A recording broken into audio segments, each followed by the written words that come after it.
Good morning. Welcome in.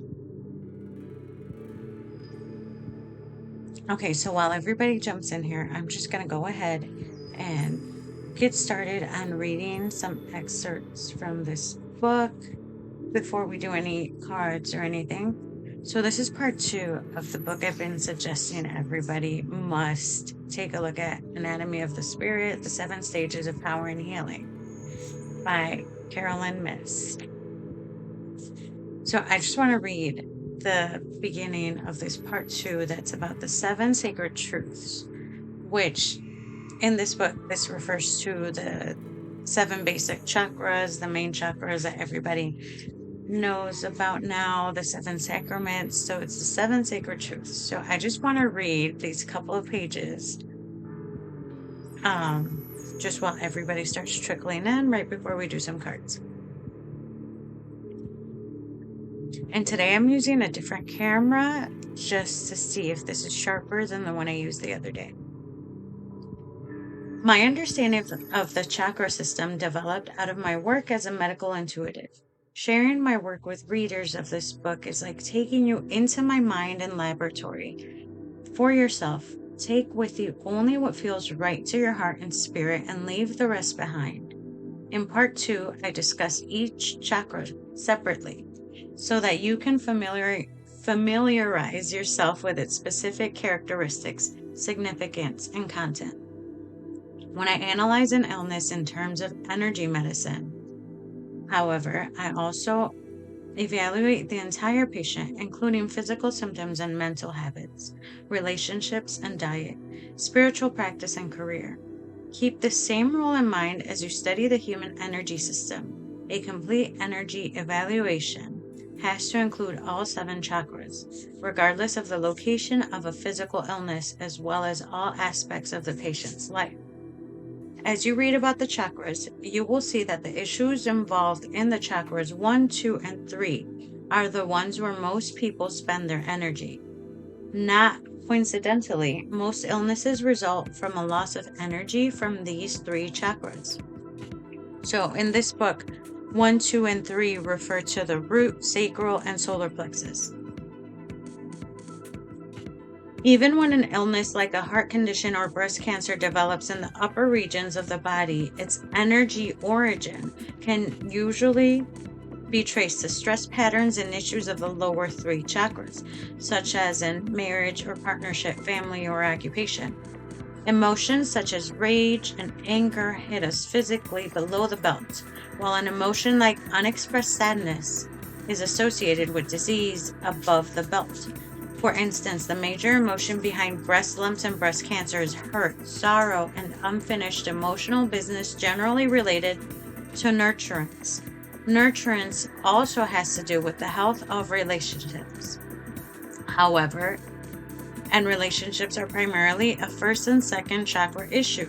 Thus, several, if not all, the chakras have to be used to understand completely why a person has become ill. For all of the many complex energies that run through our systems, the first chakra is by far the most complex because it is the beginning or root energy center of your body. Please note that the issues and illnesses listed here are to be understood as follows. Negative extremes of any listed emotional issues can serve as a major influence in the development of any of the noted dysfunctions in each of the specified chakra descriptions. So this is the beginning of part 2 in the book. The rest of the book continues to describe each individual chakra in detail, starting off with this huge chart and showing how each body part and organs and stuff relate to a specific energy center or chakra. So right here it lists off the chakras. 1, 2, and 3 here are the root, the sacral and solar plexus, the organs that they are tied to, the mental and emotional issues that they are tied to, and physical dysfunction, so how it negatively affects our physical body. So these next few pages are this chart, and then it goes into each one in detail. So today, before I started with the cards, I just wanted to give you a glimpse of what this book has in store for all of you who want to start learning about energies and how each energy center affects your physical body. So I wanted to start a little bit with the root chakra. So we're just going to do a few minutes of these and then we'll get some cards going. So the first one, the root chakra, these are the organs that it will affect if it's out of balance or there's something off about it. This is your physical body support, base of the spine, legs, bones, feet, rectum, immune system. The mental and emotional issues, physical, family, and group safety and security, ability to provide for life's necessities, ability to stand up for yourself, feeling at home. I think what it refers to here is how you feel at home. Social and familial law and order. The physical dysfunctions that can happen when it's out of balance, chronic lower back pain, sciatica, varicose veins, rectal tumors, cancer, depression, immune-related disorders. I think further in the chapter, it also talks about anxiety because it's how you relate to society and the people around you as well. So I just want to read the first few pages of this book. Okay. Before I start with the cards, Julie, I'm going to jump straight back to these questions that help you really figure out how to balance out those parts of our brain that are out of balance. So these questions help you do that, help you remove the blockages. So I'm just going to read the first couple of pages and then we'll jump to the questions. So let me show you the front of the book for those of you who don't have it yet but want to get it. You could screenshot, this is the book. Okay, the first chakra, tribal power. The energy content of the first or tribal chakra is tribal power. The word tribe is not only a synonym for family, but an archetype. And as such, it has connotations beyond its more conventional definition. Archetypally, the word tribal connotes group identity, group force, group willpower, and group belief patterns.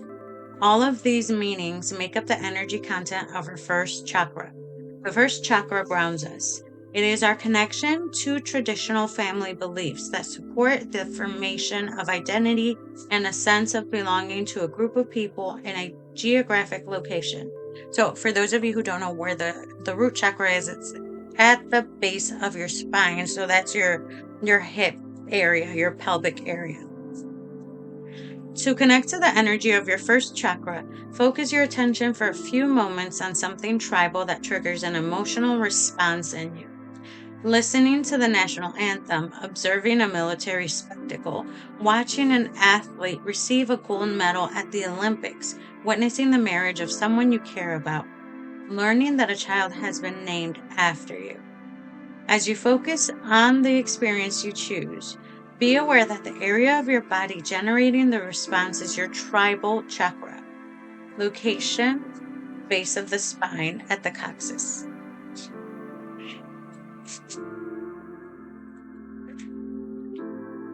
Energy connection to the physical body. Spinal column, rectum, legs, bones, feet, and immune system. Energy connection to the emotional, mental body. The first chakra is the foundation of emotional and mental health. Emotional and psychological stability originate in the family unit and early social environment. Various mental illnesses are generated out of the family dysfunctions, including multiple personalities, obsessive compulsive disorder, depression, and destructive patterns like alcoholism.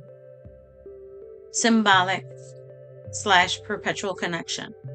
First chakra energy manifests in our need for logic, order, and structure.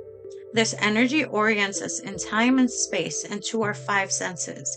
As children, we perceive and learn about the physical world through our five senses. First chakra energy has trouble interpreting our lives symbolically, for our five senses give us literal perceptions and cause us to make things at face value. Not until we are older are we able to seek out the symbolic meaning of events and relationships. Sephiro/sacrament connection. So this is the 7 sacraments in Christianity. The Sephirah or Shekinah, literally meaning the mystical community of Israel, is symbolic of the spiritual community of all humanity and to the feminine spirit of the earth known as Gaia. The symbolic meaning of the sacrament baptism is to honor one's biological family as sacred and divinely chosen as the appropriate tribe from which to begin one's life journey. So remember, this book ties in 3 different cultures for everyone to have a better understanding of what she's talking about. Primary fears. Fears of physical survival, abandonment by the group, and loss of physical order. Primary strength. Tribal family identity, bonding, and the tribal honor code. The support and loyalty that give one a sense of safety and connection to the physical world. So when our root chakra is out of balance, that's where anxiety or social anxiety kind of comes up through this chakra being out of balance. Sacred truth. The sacred truth inherent in the first chakra is that all is one. We learn this truth and explore its creative power through experiences connected to tribal or group dynamics. It carries the message that we are connected to all of life, and that every choice we make and every belief we hold exerts influence upon the whole of life. The symbolic meaning of the Sephirah and Shekinah is that we are all part of one spiritual community. As a part of our spiritual development and our biological health, the sacred truth has physical expressions in honor, loyalty, justice, family and group bonds, groundedness, our need for a spiritual foundation, and the ability to manage physical power for survival. We begin to discover that all is one as we start life within our tribe or family. To be a part of a tribe is a primal need, since we are completely dependent upon our tribe for basic survival needs, food, shelter, and clothing. As tribal beings, we are energetically designed to live together, to create together, to learn together, to be together, to need one another. Each of our tribal environments, from our biological tribe to the tribes we form with co-workers to our tribal bonds with friends, provides the essential physical settings within which we can explore the creative power of this truth.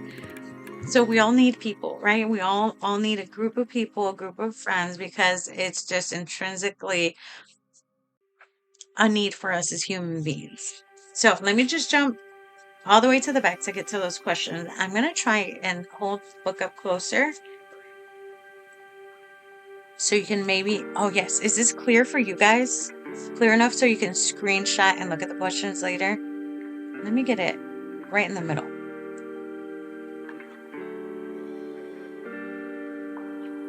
Okay, so remember, these questions pertain to the root chakra. What belief patterns did you inherit from your family? Which of those belief patterns that still have authority in your thinking can you acknowledge are no longer valid? So when I say release things that no longer serve you, this is what I'm referring to. What superstitions do you have? Which have more authority over you than your own reasoning ability? So the 3 is sometimes like unfounded fears, right? Like, or not unfounded. What's the thing? Oh my gosh, I can't talk today. The word, when you're scared of something but you don't know why. Something that's just in there, like you don't know why you're scared of it, you just don't want to do it. Like fears of clowns. What is that called? Like a fear. You don't know why you have a fear. It's just in the back of your mind. You know you're scared of it. Do you have a personal code of honor? What is it? Have you ever compromised your sense of honor? If so, have you taken steps to heal it? And I don't think last time we talked about this chapter, I don't think we got to these questions in the back. Yes, phobia. I'm like, that's a word. Yes, phobias. Let me see if I can get this nice and clear. Do you have any unfinished business with your family members? If so, list the reasons that prevent you from healing your family relationships. Now, I want to talk about this. Healing family relationships does not mean forgiving and forgetting and moving on like nothing had ever happened. And this is talking about setting boundaries and setting limits. Forgiveness is for yourself, but that's what this refers to.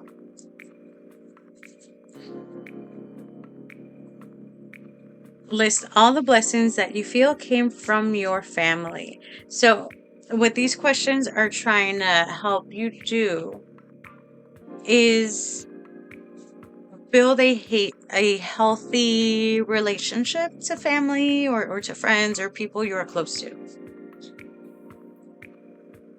So remember the word family also includes close friends and a soul family, or the people you have created a family with, not just your blood family. If you are now raising a family, let me get closer. If you are now raising a family of your own, list the qualities that you would like your children to learn from you. What tribal traditions and rituals do you continue for yourself and your family? Describe the tribal characteristics within yourself that you would like to strengthen and develop. So this is all about relationships, about forming bonds, about creating a group, not creating, like making a group of people, making friends, getting to know other people that share your same beliefs, your same mindset, and creating bonds, right? Getting to know them, really connecting with them, because we need connections with other people like us. That's really what this is all leading to. Okay, give me 1 sec. Let me check my calendar. I'm going to get a deck of cards and let's get some cards out today.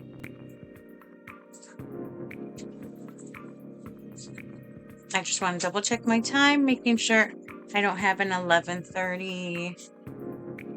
Okay, we are good on time.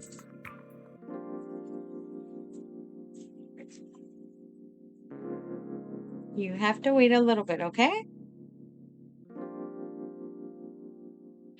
I can't with the puppy dog. Okay, I'm gonna let her outside.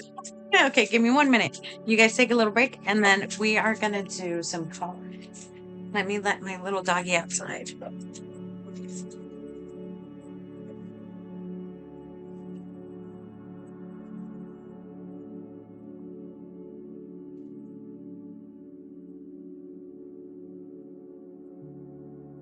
She gets me every time.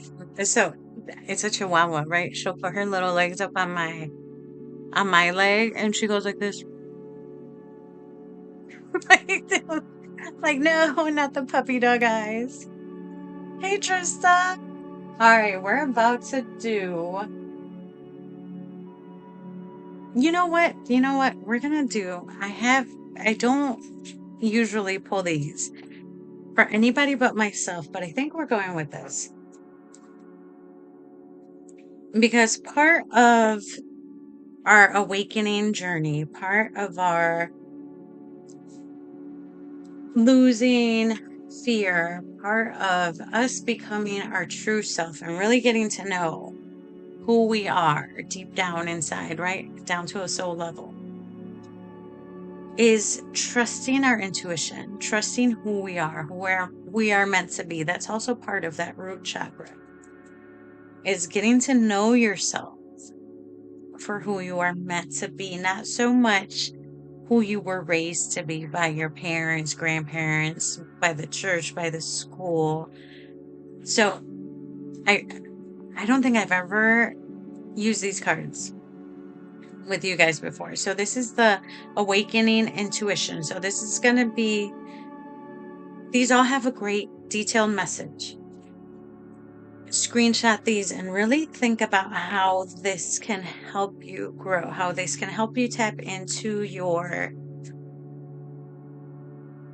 intuition and your spiritual growth. Like, that's how you should look at these messages here. Right, let me do this again. Okay, start adding your names. Okay, I got Julie.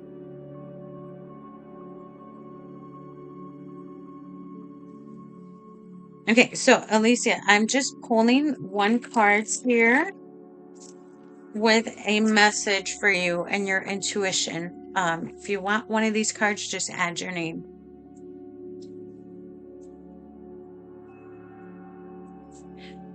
So I have a post about these cards when I was cleaning my office, and I'm not done yet.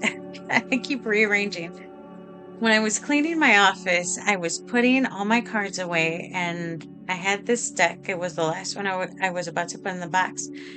And I pulled one of the cards, and it talked about decluttering your space. I was like, these cards are spot on. So maybe we should use these more often. Okay, Julie, let me get one for you.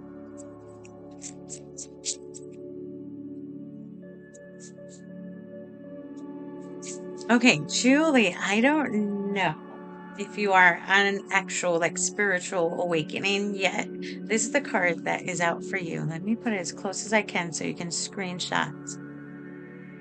Hold on, let me see. I want it to be clear. Practice clairvoyance. You're being encouraged to explore your capacity for second sight, or the psychic pathway of seeing intuitive guidance as images in your mind.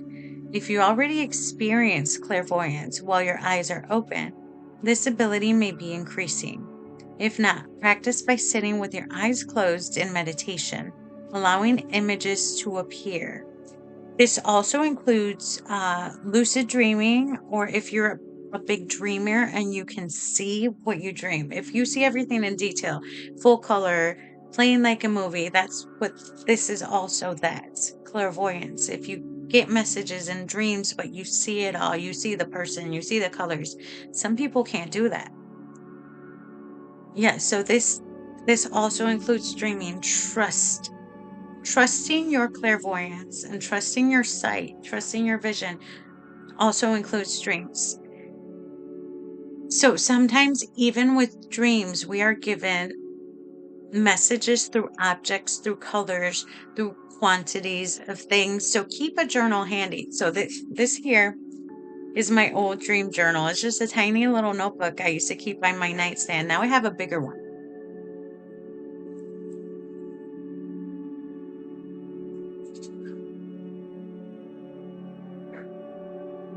Oh, wow. Oh, my doggy's back home.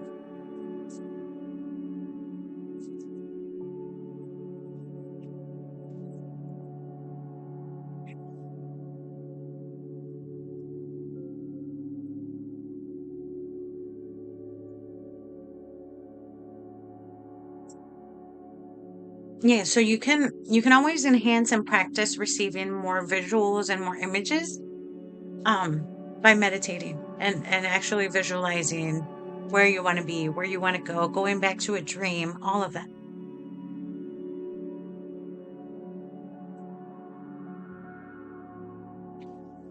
Okay, and if anybody else wants a card, just put your name in. Oh, I saw Alicia. So Alicia, let me get you one. So today we are focusing on spiritual gifts, spiritual connection, and being who you are, learning to be who you are on a soul level. So Alicia.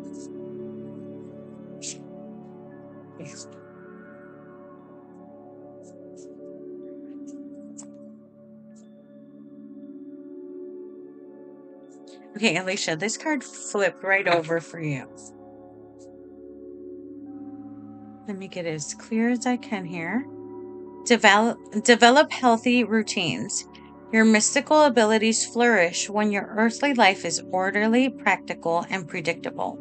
Healthy daily, weekly, monthly, and seasonal routines calm your sensitive nervous system, making it easier to tune into your intuition.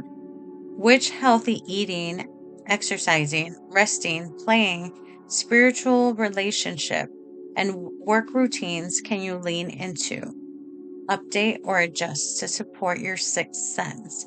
So, this is all talking about taming the chaos in your life. When you have a nice routine, when things are a little bit more organized, it helps you lower the chaos and unpredictability of daily life. This really does help reduce stress and reduce anxiety. So try and do something simple as I started doing something like this week. So every single morning um I create something new. Every single morning I've gotten into the habit of either making a little hat or designing a new little box, but every single morning I've chosen to create something new. So find one thing you could be doing every day that's going to create a healthy routine, even if it's not completely organizing your whole day, but at least you found one thing you can keep as a constant every single day. That's going to help you maintain um, some sort of schedule, even if it's not your full schedule, but start with one thing a day. What's one thing you can do every single day that can be your constant, that you can constantly be doing every single day as part of a routine? So that was for Alicia. Okay, Gail.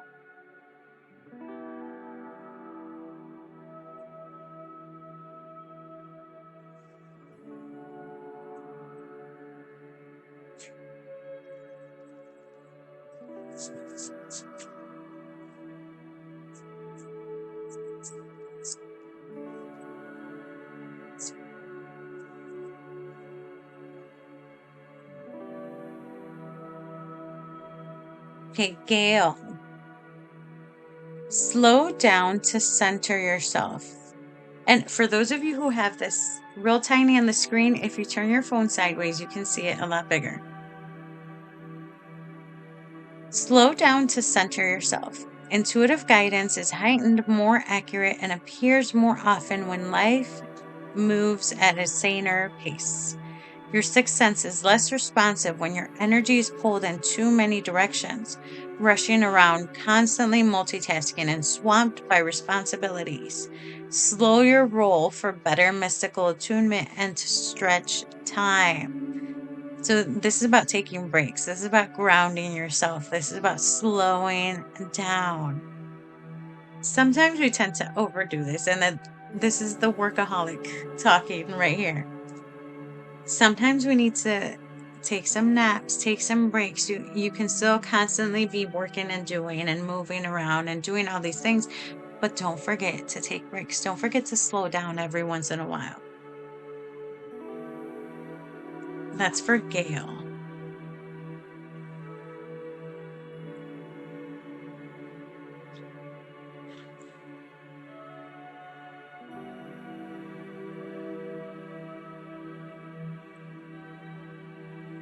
Thank you for the roses. I just realized they show up on the top here. I'm on the laptop.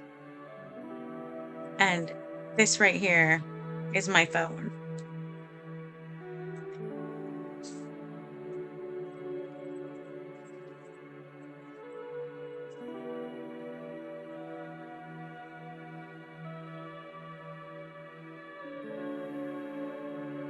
Okay, I'm going to do one more for all of us collectively. I'm going to jump off, but let's leave off with one message for all of us to use for today. This is for all of us. What can really help all of us out?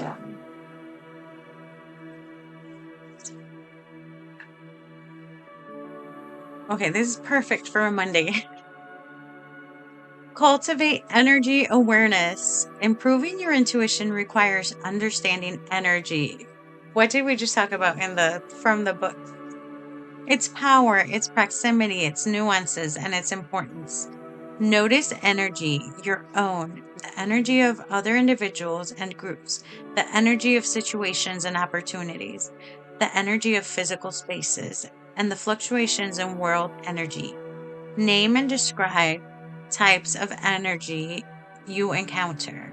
So this week or just today, keep that in mind. What kind of energy do you run into? And by energy, I think we all feel it, right? When you go to work, you kind of know the feel of what your day is going to be like. If everybody's grumpy or if everybody's happy, you can just pick up on the energy even without people saying anything. You can just feel the vibe. So energy is like a vibe. Become more aware of what you feel. Become more aware about the vibe somebody gives off, the energy somebody gives off. Whether they feel happier or grumpy or sad, picking up on the energy and I guess consciously noticing the type of energy really helps you grow in your intuition and how you feel and all that stuff. So keep that in mind today. Be more conscious and aware of the energy around you. Okay, am I back? Okay, I know it froze for a little bit. I wanted to say, I don't want to be just the regular, like, card reader and just putting a card down and putting another card down and yes, no, yes, no. That's not helpful to you. Just doing that is not helpful for anybody. I want all of us, just how I have grown in the past 3 or 4 years, when I finally accepted who I am for my gifts and for what I know. I want all of us here to grow. I want all of us here to learn and grow and be more in tune with our own body, with our own physical senses, because that's going to help you tap into the spiritual senses, the other senses, your clairs. So that's my mission here. My mission here is for all of us to grow, for all of you to become more aware of the energy and the things around you that you can't really see with your human eye. So that's my mission here, and I'm here to help us all grow. So thank you all for hanging out with me. Have a beautiful, wonderful Monday. I'll be back tomorrow and we'll do some more of this. We're all going to grow together and learn together. Have an amazing day.